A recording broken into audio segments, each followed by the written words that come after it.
International, over 70,000 international students in Canada are on the street protesting against the new rules the government just announced.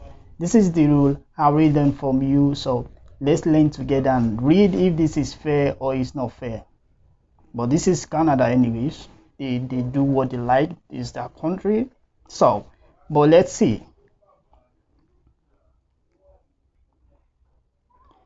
Tens of thousands of international students took the streets across Canada this week in a wave of protest against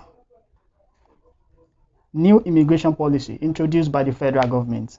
According to a report by City News Toronto on Monday, the demonstration, which drew approximately 70,000 students, occurred in major provinces including Prince Edward Island, Toronto, Manitoba, and British Columbia. The protests come in response to a series of immigration reforms that have left many international students fearing deportation. In 2021, Canada abolished the postgraduate work permit programming, which had previously allowed international students to gain valuable work experience in the country after completing their studies. Now, compounding this issue, the federal government introduced a 2-year cap on international student visa last year. As of 2023, which was last year, international students made up 37% of study visa holders in Canada, which means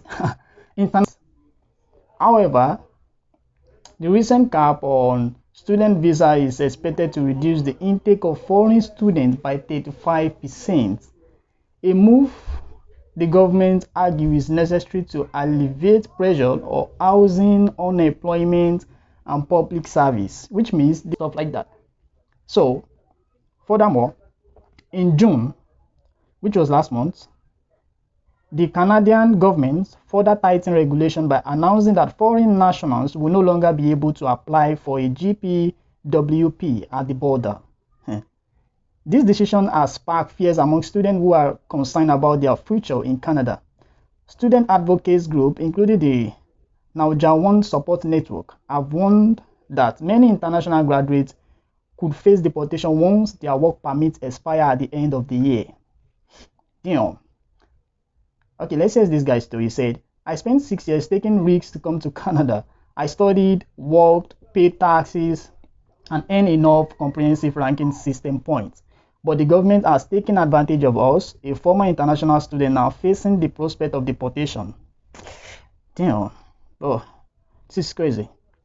Now, the situation has also been aggravated by new province policy, including a 25% reduction in permanent resident domination, further limiting the pathway for international students to remain in Canada, which means once you're done studying, you don't have any other choice than to go back to your country and then start up a new life or start up something for your own benefit.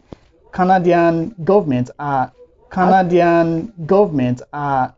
actually limiting the rate of intake of international students, and they are saying they are not even giving them permanent residence again. Once you study, your year is complete, find your way back to your home. Anyways, mother's home is always acceptable. So if you're studying in Canada, if you're preparing to study in Canada, make sure you read the rules and regulation, the policy and everything. Things have changed, and I hope